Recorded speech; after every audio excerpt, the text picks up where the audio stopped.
Um, so I'm from Quadrant Information Security, and we're going to talk today about kind of trends that we've seen. Rob is actually going to touch more on that. She's going to be up here in just a minute. And what we're doing to kind of go out and find threats faster, do log analysis, do some packet analysis. We use a lot of different tools. We're going to, and how we use our software called Sagan to pull that together. And I'll kind of get into that. But before I do, like I said, we are Quadrant. We work in a lot of different spaces. So if you look, we work from everything from healthcare to retail. So we're interested in how to protect point of sales machines, even though they might run Windows XP. In a lot of cases, manufacturing, petroleum, we work in a lot of different spaces. And because we work in so many different spaces, we see a lot of different types of data and a lot of different types of attacks. If you guys are really big into malware research, or packet analysis, or log analysis, and when I say log analysis, I mean we have our own backend that we use, but if you come from a background where you're using ISSA or you're using Splunk or something like that, and you're just really interested in logs, we're interested in talking to people like you. And same thing with like packet analysis and stuff like that. So we're looking for people in those different fields. But ultimately, the software does a lot of the heavy lifting. We're also looking for people on the back end. We actually run a security operations center or a 24/7 shop. Meaning, whenever we have our software doing all these analytics and running through rule sets and processors, it comes to a back end that somebody can look through. We're looking for people like that can actually go through that kind of data and verify, is this an actual attack? What level? What kind of criticality?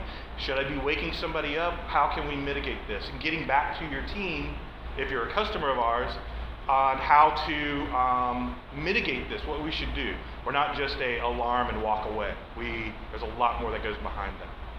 But first, what we're going to go into is what Mr. Nunley is going to talk about is some trending and stuff like that. So I'm going to let him kind of take it over, and I'll let you go from there. All right. Good evening, everyone. They wanted me to talk about trending a little bit, and you could talk about DNS amplification attacks or any number of things that are the sort of topic of the week. Exploit kits are something that we found are pretty consistent. So over the last several years, this is the kind of thing that has consistently increased, right, gaining traction. Not only that, they're used to do other things, and one of the primary things that we see used with are ransomware. You may have heard of crypto wall, crypto locker, crypto defender, crypto, throw a word in there. And so we're going to kind of cover some of that stuff. These are some of the more popular exploit kits. There's a variety of these. And in case you're not familiar with the term, we'll kind of go into that, go into how they function, go into how they're used, why they're used, and hopefully provide you some useful information. So how do exploit kits work? There's a few different phases, right? Have you ever heard of drive-by downloads, that type of thing? Exploit kits use drive-by downloads for things like the compromised websites. In fact, over 80% of the exploit kits that we see are from compromised websites, legitimate websites that have been hacked due to WordPress plugins or other similar things. They leave them open for attacks. You also see these kind of things from spam, right? And then malvertising. If you're not familiar with that, it's malicious advertising. So when you say drive-by download, it's not necessarily that you just went to the site. It could be a link. We call that the initialization phase. So once it initializes that, then you go to a redirection. What does the redirection do? It looks at your operating system. It looks at the type of browser that you're using. It looks at the plugins that are in your browser. It looks at other software on your system. Are you running an Adobe Reader? And if so, what version? Are you running Flash, Silverlight, Java? What's going on in your system? And then depending on that, you go from redirection to exploitation. So different exploit kits have different collections of vulnerabilities that they exploit. Those are some of the most popular. ActiveX, Adobe Reader, everyone knows Java, and more recently, last couple months, you might have heard a lot about we need to get rid of Flash, Flash needs to go, Flash must die, and we'll get into why some of that's the case. Once they have found an initialization vector, redirected you, discovered what type of vulnerabilities you may have present, then you go to infection. You go to a specific location where they have using. So if you're using IE 8 with Java 6 U41, then you go to this URL and you receive this file and run. And some of these are kind of multi-purpose. Now what's run? Well, that's dependent. A lot of these things are rented out, right? So some people operate them within given campaigns for certain crime syndicates, and then other ones are rented out. So for example, if you go to a discussion board and decide you want to rent a black hole exploit kit or neutrino or nuclear or angler exploit kit, you can do that, and then you can provide the payload of your choice, which could be ransomware, such as the crypto locker, crypto I mentioned, banking trojans, predominantly Zeus, and then assorted malwares. It's really a dealer's choice. So exploit kits, kind of talk about how they work. Why is the usage on the rise? And we're going to talk about the most common exploit kits. So in the last couple of years, I mentioned these have been around for several years.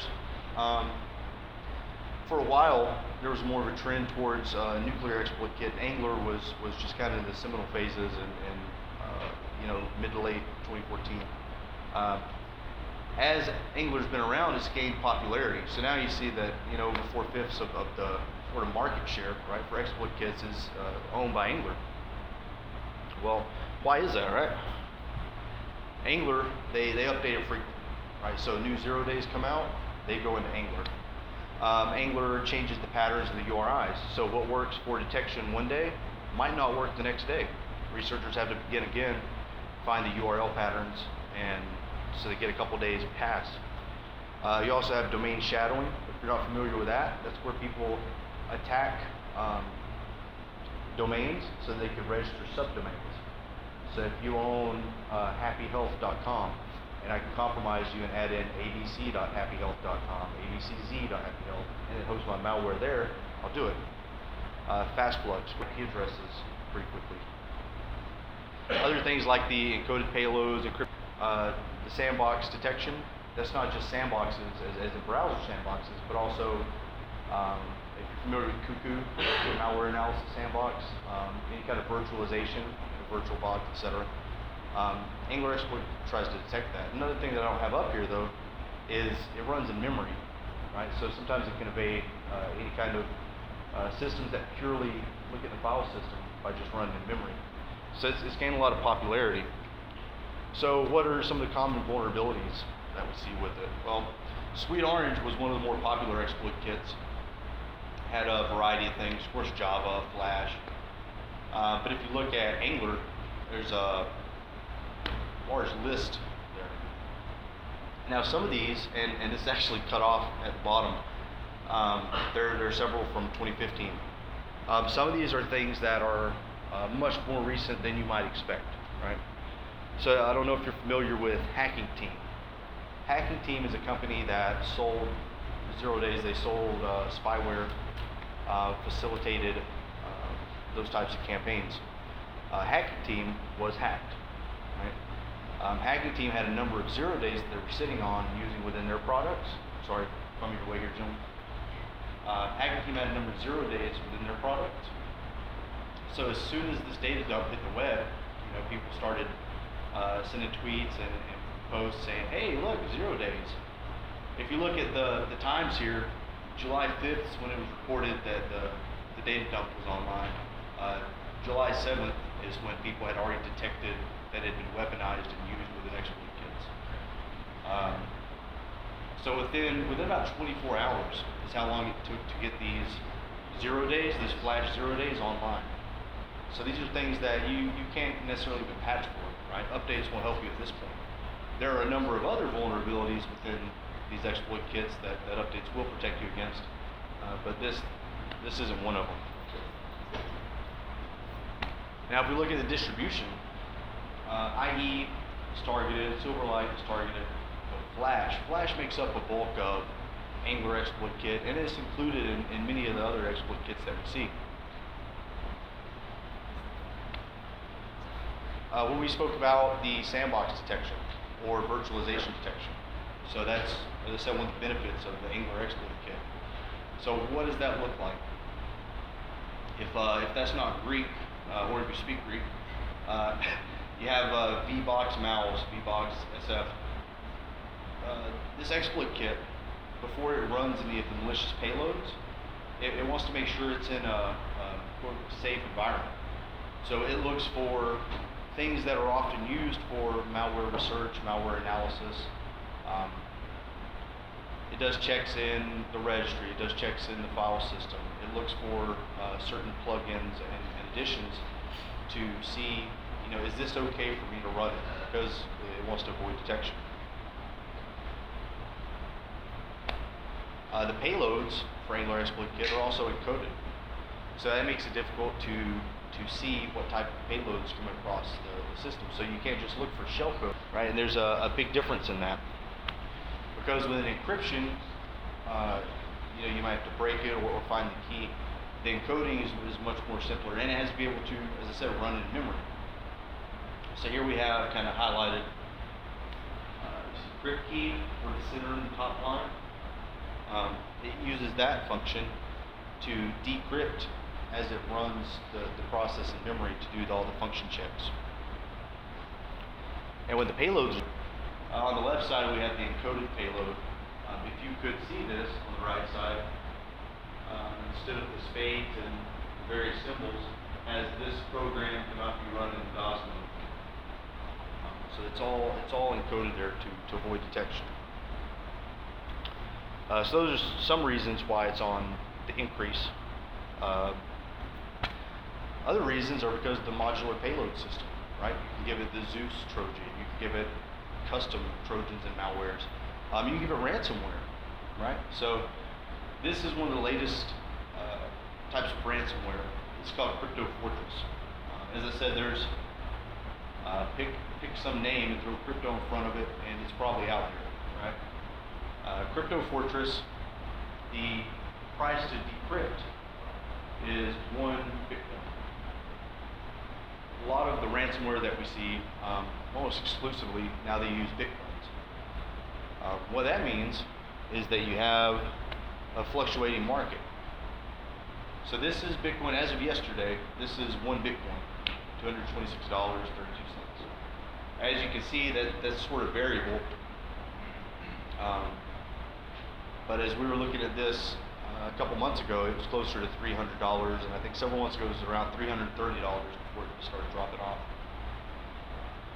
But Bitcoin, if you're not familiar with it, is what they call a type of cryptocurrency. And what that means is that the exchanges, they don't use banks, they don't use any kind of central banking system.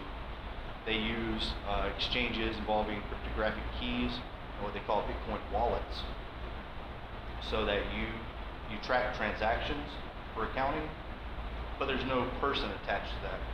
It's an anonymous type of financial system, right? It works well with Tor.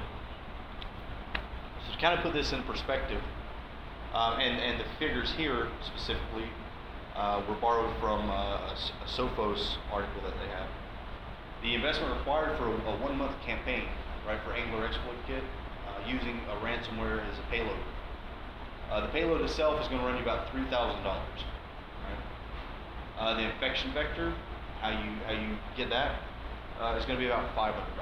And then the traffic acquisition, often use things called TDS, such as Sutra TDS. Those are traffic direction systems. So it's a type of a black SEO sort of thing. Traffic acquisition, roughly $1,800, and the encryption costs $600. So that you can set up servers to decrypt once they pay. So revenue generated. Well, if we take a sample of 20,000 targets, could be more, could be less. This is sort of an approximate figure. If we can infect 10% of people, so if 10% of the people that visit this site, they get redirected, they have the vulnerabilities that we're looking for, the types of flash that we're looking for, the types of IE or Silverlight or ActiveX or Adobe Reader, etc.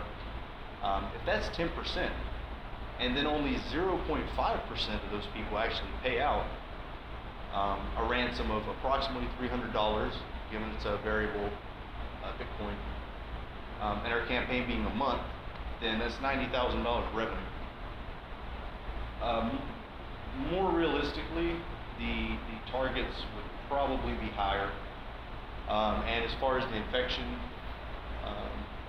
we've seen ourselves, and then in other reports and articles, studies, there's police officers talking about they have to pay out. There's hospitals that have to pay. People across different industries who aren't prepared for these types of loss, when all of the data is encrypted and everything's shared, that system is encrypted, they tend to pay out in order for the business to survive. But we look at $90,000 from an initial investment of $5,900. So if you do a little bit of math there, that's a 1,425% payout over a month. Yes, sir? Just a question. How many of those people get reinfected from the same? It's a good question, sir. I apologize, I don't have the answer for that. That is an interesting question, though. Piqued my curiosity. But return investment in a month, if you can make $84,000 in a month, that's sort of why we're seeing the increase in this. And a lot of this is being developed, but then once it's on the black markets, it can be operated by anyone from anywhere. Everybody likes a little extra pocket cash, right? So that's mainly the exploit kit side of things. Malvertising. If you look at the date there, this was something that threw written. Angler exploit kit, drive up malvertising 325%. To get a little more into malvertising, in case it wasn't clear, it's where advertising is placed into legitimate websites. Right? Websites such as AOL, you may have seen in the last couple weeks. You may have also seen them in late May, early June, with the same thing, with malicious ads being served. And it's not just them; it's a number of other sites. So the ads come in, legitimate website, and if your system is vulnerable, there's not a whole lot you can necessarily do about it. I have a question. Let's see, are there any documented case studies about advertising through Gmail ads or Google ads? Google ads specifically? Well, like people use Gmail, you get certain ads by Google. Not that I'm aware of. That's not to say they don't exist, though. None that I'm aware of, sir. And then good old spam. Spam's always good for giving you some nice surprise, right? So here it's upgrade to Windows 10 for free, and the Windows installer is 754 kilobytes. So what can you do about this? This is some pretty terrifying stuff with the speed at which criminals are able to weaponize these things. It seems like it's almost in some cases pointless. But really the biggest vulnerability. So the first thing that we recommend is always update. Now if that's something that you can't do, maybe due to, we use systems that rely on Java 3.1 or whatever the case. That may not be an option right away. Remove unnecessary software. If you can get rid of things like Flash in your corporate environment, highly recommend doing so. And Flash is, as the document showed, the graph showed, really the largest infection vector that we see. So we see a lot of corporate customers compromised by Flash, and in some cases been able to recommend that they remove that, and they do so, and you immediately see a decrease in malicious activity. The next step, separation of browser duties. So if you do have to use Java -5 and Flash 2.1 or whatever, use that in a separate browser, then you go look at ESPN with it, right? Be very careful about how you use your browser, right? People are just often, I'll just open a new tab. I know I usually have at least 30 tabs open, just you carry away with it. But you have to be consistent about that. Use this browser for this until this time. Browser sandboxes. browser sandboxes, there's a number of different ones available. I don't want to name any. Now, if you want to talk about them later, we'll talk about them. There's some free, there's some that are paid. Browser sandboxes try to limit the activity from escaping the browser. So if you're using a browser with bad software in it, and something bad does happen, and it's not stopped by other measures that you have in place, this is a way to limit that from escaping on your system. Risk analysis. So if all else is failing, just manufacturing or retail has happened on point of sale systems. What is the effect to us if we have our point of sale system encrypted, right? In which case the ransomer may or may not give us our data back. What is the cost if I'm a lawyer and all of my cases are encrypted? You have to look at, if I have this proprietary software in place, this proprietary server, how much does that cost to get it updated, get it rewritten, right? A couple $100,000. Is that worth your business survival, right? There comes a time where you may have to look at that. And then, of course, we recommend this at any time, network intrusion detection systems and log analysis. So it becomes more difficult to detect these things that are happening. But the sooner that you can detect them, the sooner you can get them off the network. I mentioned earlier about these system connecting shares. Anywhere that they can write to, they will write to, they will encrypt, they will affect. If they're not ransomware, then they can use those entry points as pivot points to get deeper in the networks. The sooner you can detect, the sooner you can respond, the more that we'll get into now. We found to be critical and very unique in the types of offerings that we're able to use. Some things, as the further that we go with it, we find the more things that we can do with it. And Mr. Clark will hopefully get into that now. Thank you.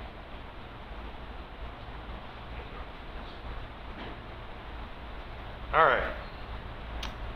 So, the log analysis engine that we have been developing for several years now, it's called Sagan. And yes, it's after this guy named Carl Sagan.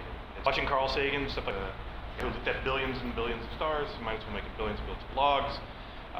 So we developed and created it.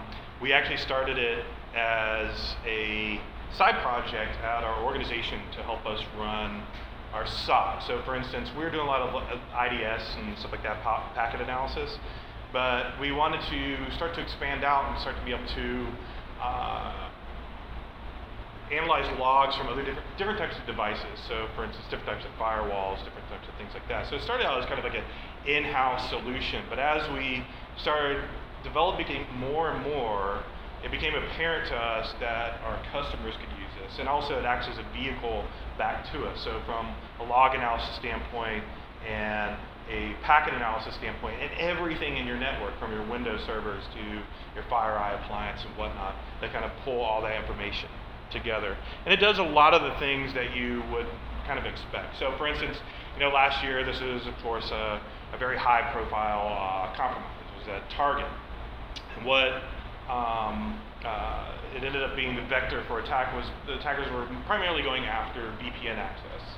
So in this particular case, it was through HVAC credentials, which just as a little side note from other research that we've been doing, if you have guys logging into your network doing HVAC work, please go back and check their credentials, because we see a lot of weaknesses that end up happening there. So go back and audit those, like kind of like standalone machines. And just horrible defaults. But one thing that we came up with, and actually we've been doing this for quite some time, was applying geolocation to log analysis. But it really wasn't very popular until the Target thing breach happened. So we're already able to say if a certain type of log comes in, it's generated, the backend generator is from a certain location, we might want to know about that. So for instance, a SSH login, an administrator login is coming in from Ukraine, but we don't have offices in Ukraine, we might want to know about that.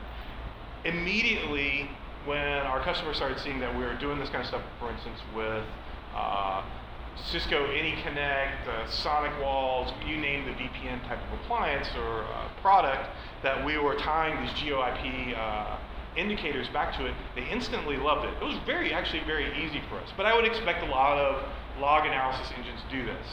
We actually do it very much in real time. So as the person logs in or disconnects, we are getting information about the geolocation. This isn't a thing where you go back a week later and then we find out somebody logged in from Ukraine. We're doing this in real time. And that actually makes a big difference. We see a lot of organizations that have, they put in a SIM, they have all the logs, but guess what? Their guy can only look at it Friday between 2 and 5. And that's not very good because in that time frame, a lot can happen. So as I said, we came up with rules, and these are Sagan rules, by the way. They kind of look like snort rules, but we did that for a reason, which I can tell you about on the side. Don't worry about the technicalities of this. My point is that we come up with rule sets. We are a MSSP. This is stuff that we sit around and think about all the time.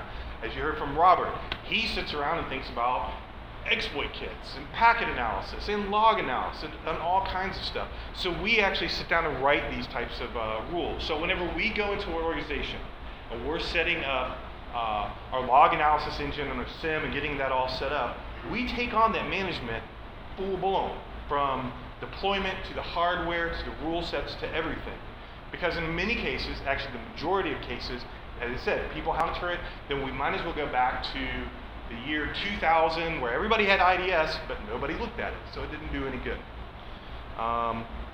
But we can also do some other stuff on this. We can do some threat intel kind of stuff, and we can do some, as I said, kind of your typical SIM kind of stuff, looking for brute force attacks. Why is this jerk suddenly trying to log in as root 48,000 times? This is stuff that we would expect any SIM to be able to do, particularly in real time. You should be able to get these notifications fairly quickly.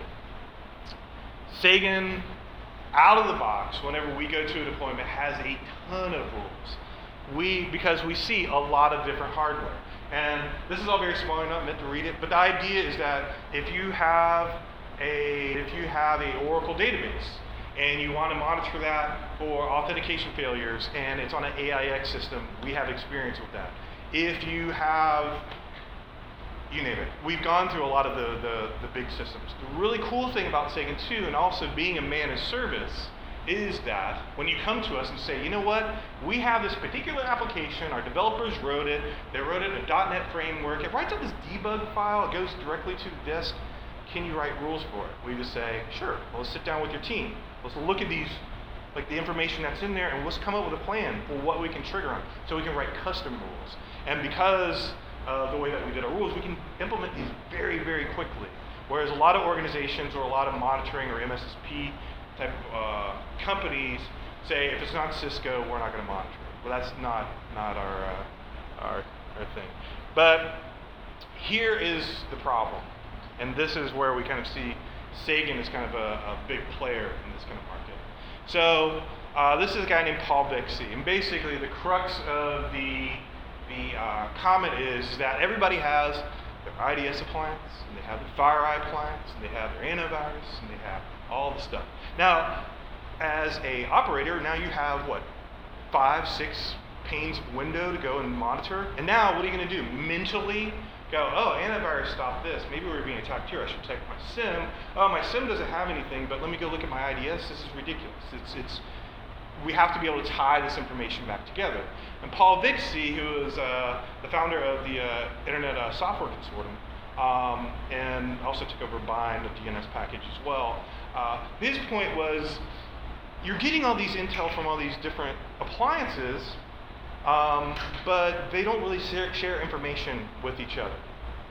And another guy said the same kind of thing. I mean, basically his point is like, as security, FireEye and Cisco should get together and come together. It's not going to happen. As far as I can see, I don't see this happening anytime soon, where Cisco and FireEye, they share intel, they based off of each other's information, they block and they do different firewall. How does your AV integrate with your firewall to make decisions? Is basically kind of like my point. So what we look at Sagan is as glue. So it started out as looking at individual events. Why is this guy trying to log in 50,000 times on a Windows domain controller? Why is this SSH event happening over here? Why is this person logging in from a strange GeoIP location? So what we're trying to do is make it more of a glue. We're already getting all this information. It could be from your FireEye appliance, it could be from your IDS, your AV, or your Windows servers, or whatnot, together. And see, that's the part that seems kind of silly to me, is that you are expected to have a haystack and know what to look for. What I'm saying is what we're trying to do is, with Sagan, is you have the haystack, and we already have an idea of what to look for. And if you have ideas, we can actually code those in as well, from a rule set standpoint. You say, for instance, we had a customer say, we have these attacks where somebody hits our OWA server, they try a bunch of passwords, they get in, then they pivot to our VPN. Could you write a rule that anytime you see that, yeah, actually, thank you for that info, that's awesome. Very targeted for that organization. We might not make that rule public because it may not work outside of that, but we're also looking at how to bridge that gap between security appliances and things like that. So, for instance, we'll just keep it on a very same realm, so to speak. So, you have a guy, and this is in your network, and you have our appliance in there, and you have our SOC monitoring things, we're all doing this. You have some guy, and he is brute forcing a Linux box, and he's SSHing, and he tries 40,000 attempts. Okay, that in itself, because he's failing, isn't really a reason to wake you up at 3 a.m. in the morning. SSH brute forces are a dime a dozen, they're everywhere. But Sagan will remember that. So he'll say, I see this guy, he's been trying this password, he obviously can't either remember it after 50,000 attempts, or he's brute forcing. I'm going to assume he's brute forcing at this point. So we tell Sagan to remember this kind of data. We can then later apply it to other things within the network. So for instance, that guy's brute forcing, now we see an RDP session coming from the IP address that was brute forcing before. We can apply that information across. So from a Windows platform to a Linux platform, we're saying, now wait a minute. You couldn't remember your password over here, but suddenly you have a valid RDP session. Let's tie these two events together and make it a little bit suspicious. Let's make some phone calls. This actually goes back to our SOC, and our SOC looks at it and goes, yeah, what the hell? This is kind of weird. So let's go back and call this organization. Maybe it was an automated routine that actually just tried 50,000 passwords, or maybe it's an attacker trying to get into your network. And this is what we mean by glue, that we're using the Windows or Linux events to help us be the Windows events. And we can do it vice versa as well. It could be somebody brute forcing RDP and then going in and logging in validly on your Linux server. But since we have a wide range of customers, we can apply this across the board. So, for instance, we have client A, and he gets SSH brute force. And then he's getting all this data over here. We're receiving these events. But then over client B, an RDP session happens that we see that with client A was a brute force attack. We can apply that across the realm. Because as I said, we have agriculture and manufacturing and all these different kind of things. We see a lot of different data. So we can kind of put the points together and go, wait a minute, you couldn't remember your password 50,000 times at company A, but now company B, you're making a valid login or attempting to or whatnot. So we can make this. So that's kind of, we're getting into the beginnings of intelligence, where you're taking the data and you're recycling it and you're reusing it. However, so far what I've talked about is just using Windows and Linux and stuff like that. Those are in your environment, and a little bit on what we call Blue Dot. That's our threat intelligence platform.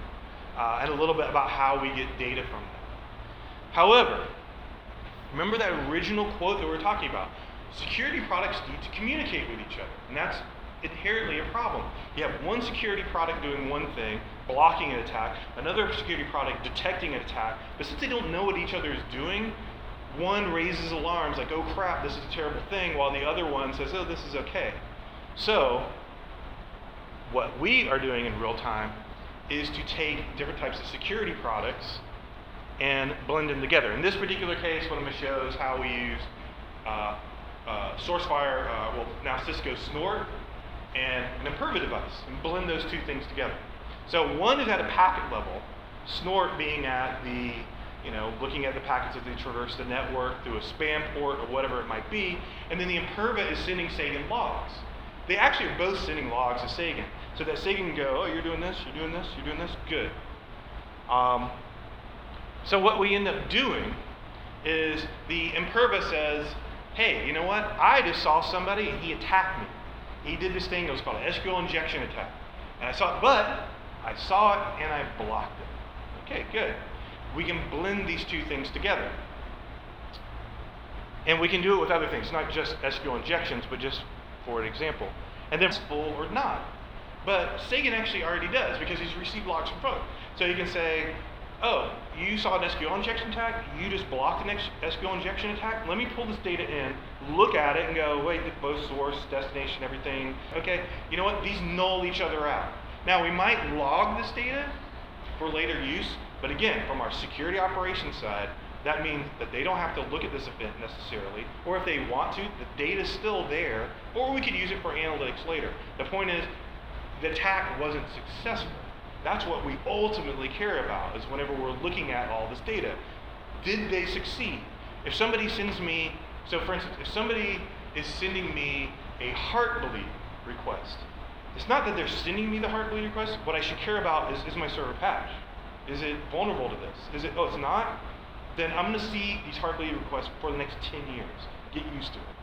The thing is that we need to look at, was it successful? So we're pulling that in and saying, was it successful? Do we need to escalate this? And things of that nature. We also use a lot of software, other security software, for instance, like Bro, which actually sits on top of our appliance. And Bro has been a big boon for us. It's insanely valuable to our security analysts to be able to rapidly go through packet analysis, and it in itself to be able to pick out attacks. It works slightly different than, say, a snort or your traditional IDS system. It will record things like, what kind of software was this PC using?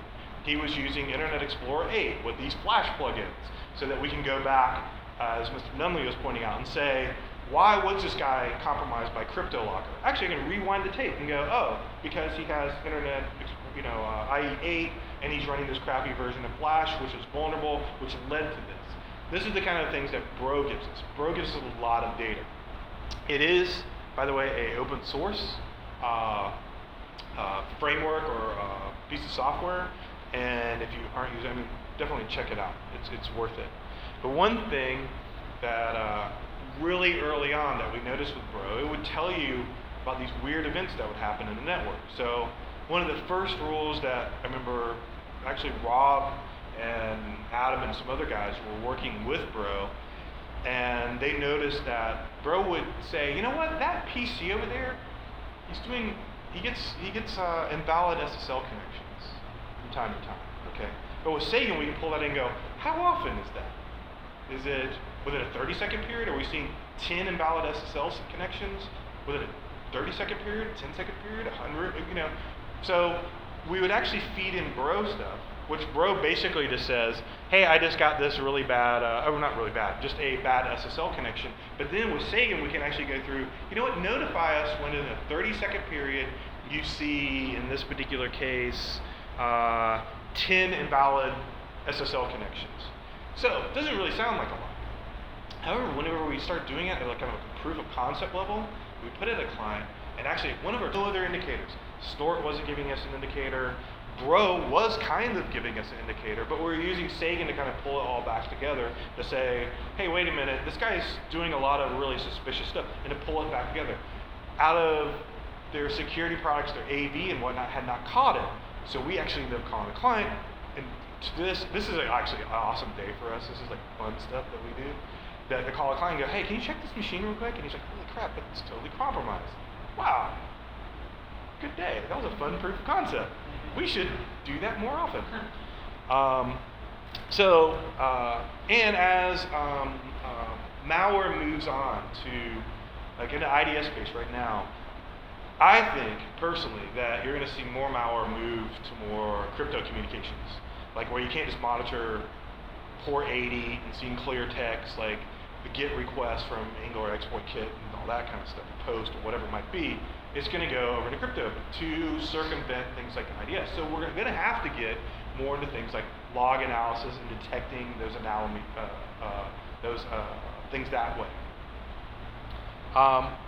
Bro also, for instance, lets Sagan do some very fun stuff. And this kind of goes back into the threat intel, stuff like that. Bro, you can say, every time you see an exe on the wire, or anything, any kind of file on the wire, I want you to give me an MD5 hash of it. Anything.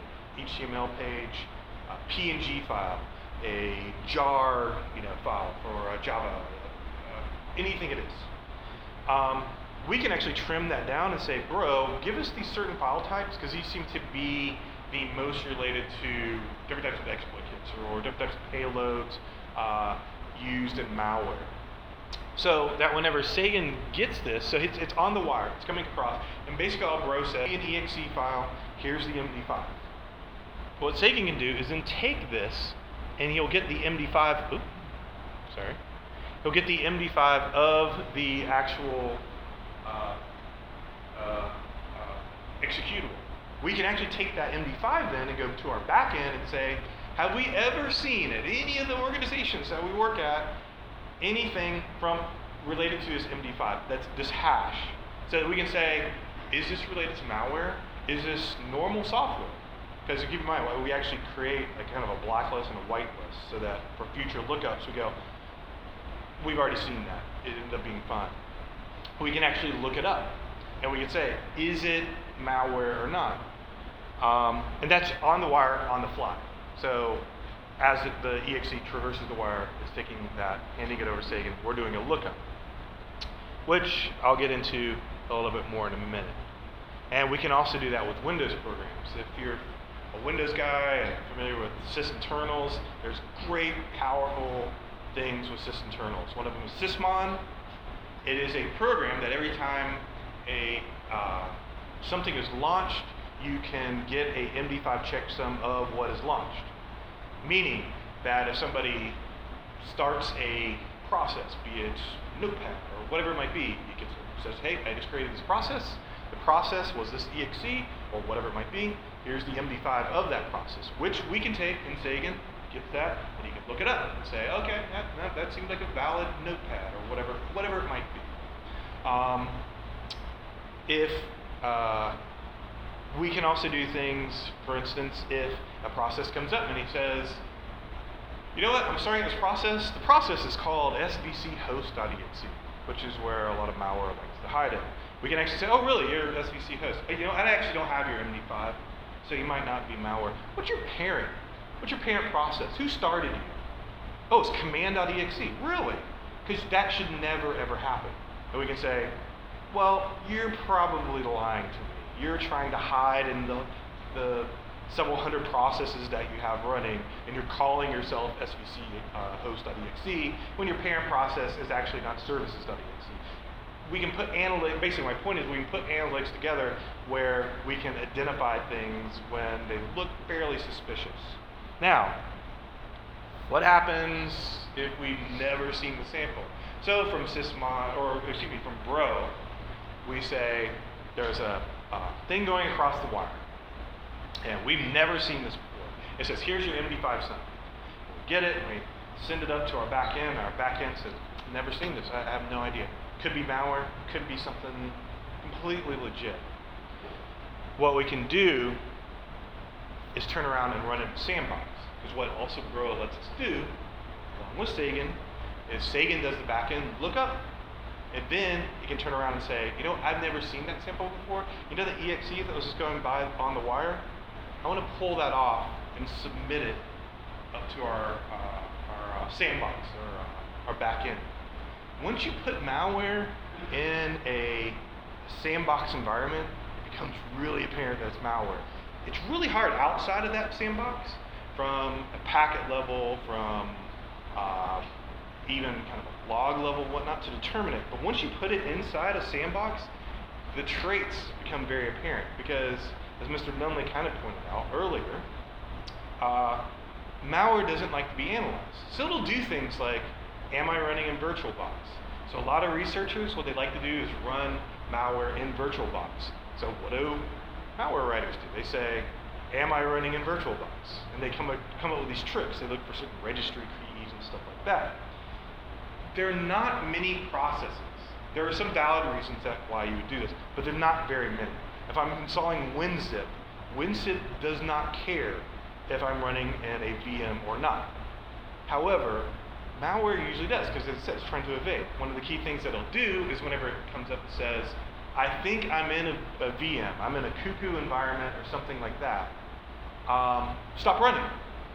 I'm in cuckoo, I'm not going to let you analyze me, I'm just going to exit.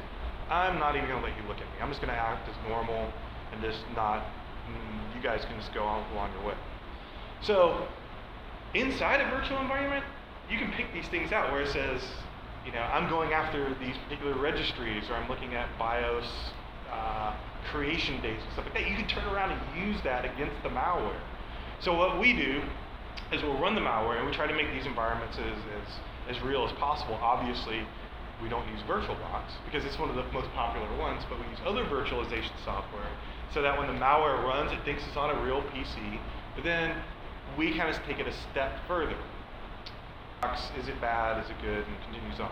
We take it a little bit of a step further, in my opinion, and that we load things like sysmon, and we record all the event logs, and record all the data that's coming from it. My point is, with certain types of virtualization, they concentrate so much on the network traffic. What IP address is he talking to? What files is he maybe downloading from over here? What URLs is he using? They don't even think about the event logs that are being created. So we actually take those and import it in here, and we get these traits. We have a scoring system when we say, this looks like malware. Then we shift and take all the data from that and say, what IP address did it talk to? What URLs? What files did it drop? What registry keys did it create? And we stick that into our blue dot backend. That's our kind of like our threat intel. So that when it happens in your environment, and we see that IP trip or that hash, more importantly, trip, that we have a better detection rate. Does anybody have any questions so far? So one of the funny things about, actually one of our guys, Brian, brought this up. He said, I think this is kind of it's actually a really good idea. He said, well, if malware likes to go after certain registry keys to figure out if it's virtualized, why don't we just create a log event for that? Oh man, that's pretty good. Yeah. So in Windows, you can go through and you can say, you can go to regedit and say anybody who touches this, hive or key, create an event on it, right? But the only problem is if you're not running VirtualBox, you don't have these keys in your registry. So then we talked about, well, why don't we just create them? There's kind of a double whammy effect. So imagine you're on a computer system, we've already created these keys. The malware gets on, it's found its way through. And he loads it, you know what, I'm not running because I don't want you to analyze me, and then exits. We always thought that was kind of like a funny side effect of this. But it also gives us some intel if a process is trying to access that particular registry key. So, in short, the data that we get is from our clients. Remember, if we have an IDS event or a log event, we collect that data and then we can share it on our platform. But then we're also taking the data that we might not necessarily have yet, for instance, unknown executables, it could be a range of things, Flash, whatever, and then putting it into our virtual environment, exploding it there, and then collecting, if it is malware, collecting the data from that standpoint, IP addresses, URLs, hashes, and stuff like that. And these are the things that we do every day.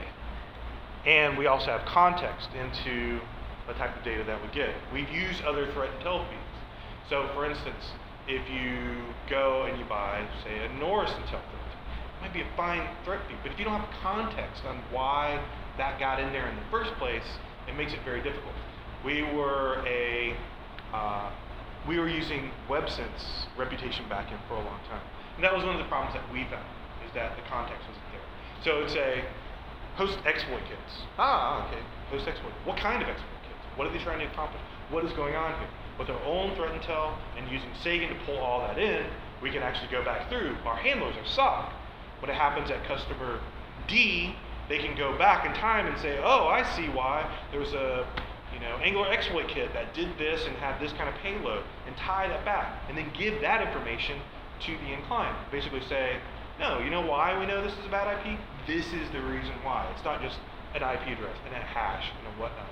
You actually have to tie context to it. Or to be, and me and Ms. Melly have conversations about this a lot, for it to be intelligence, it's not just lists. You can't have just hashes or just URLs. It has to have context. Pull it in. And any of those can't be a one-off. They are indicators by themselves. A signature tripped, and it was going to this bad IP address. These two things tie together. That was what make it, a little bit more relevant, not just in itself. So what we typically see, these are the things that we're doing in-house. This is what we do all the time. This is our hobby in our lives, what we like to have beers and talk about. What we see whenever we go into deployments and they say, well, we've already got this in place. We have, Splunk or whatever it is. What we typically find is in the deployments that we go into, they are not complete. So for instance, if I go into some place and I say, cool, you have that. Actually, that's awesome. What's your deployment rate? We're at 70%. Why are you at 70%? Because 30% of our machines are Red Hat Linux boxes. We don't have a Red Hat guy here to tell us how to configure our system. That's a problem. 30% is a very large part of the environment. Our team, whenever we come in, if the engineer on site who's doing the deployment doesn't know it, he knows how to get somebody who knows it, so that we can go, oh, you don't know how the Red Hat side?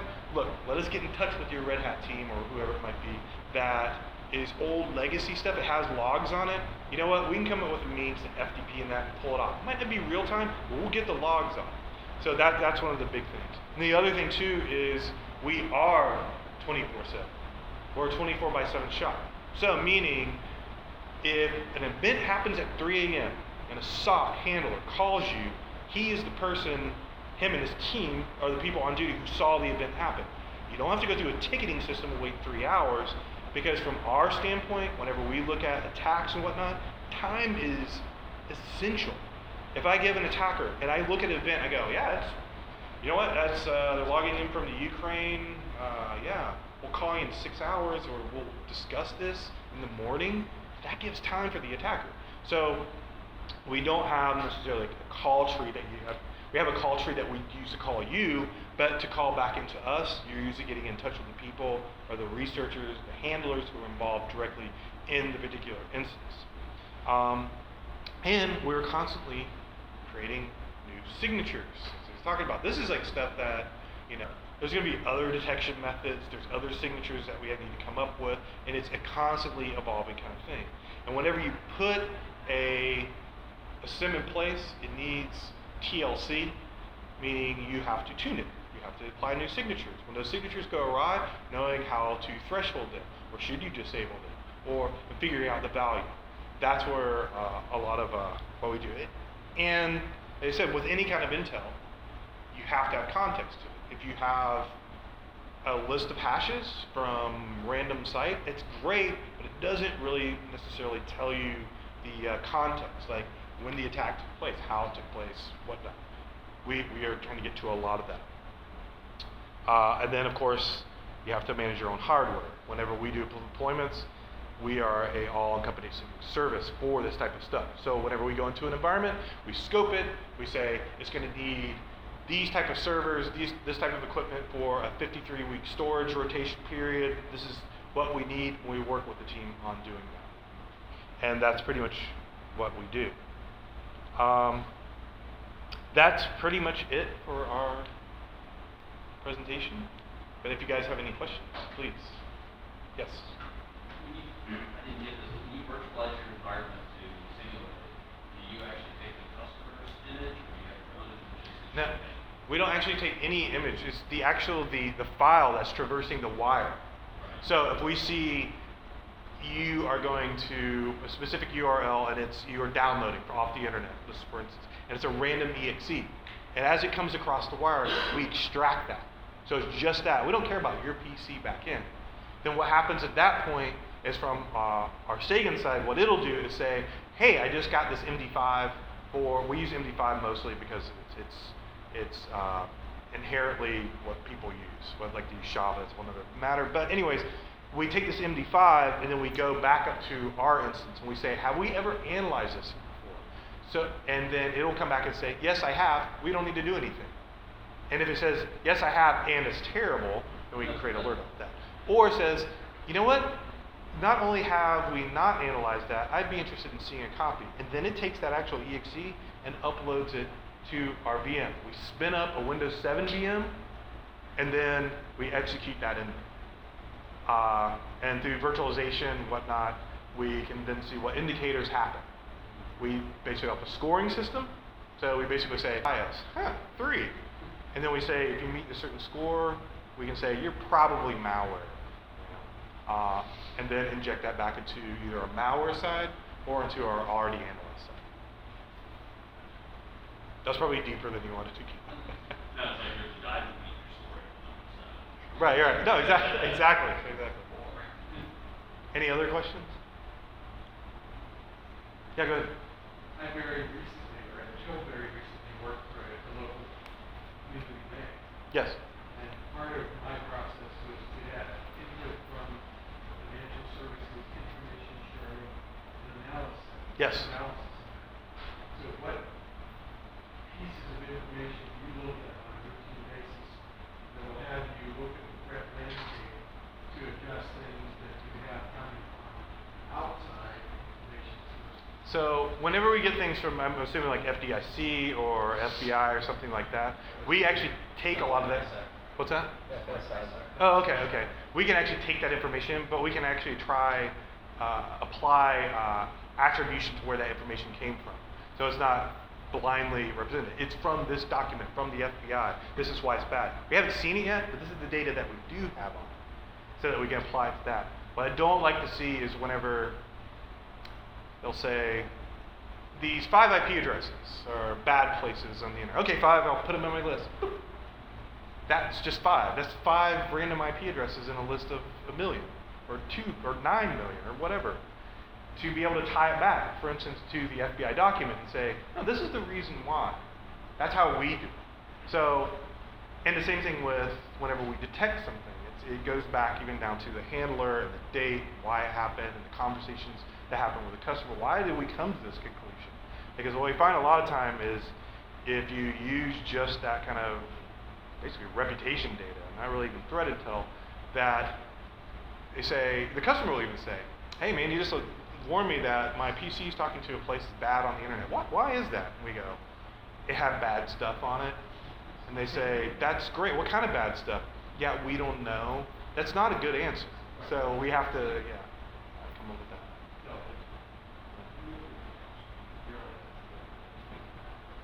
Any other questions? Well, thank you guys. I appreciate it.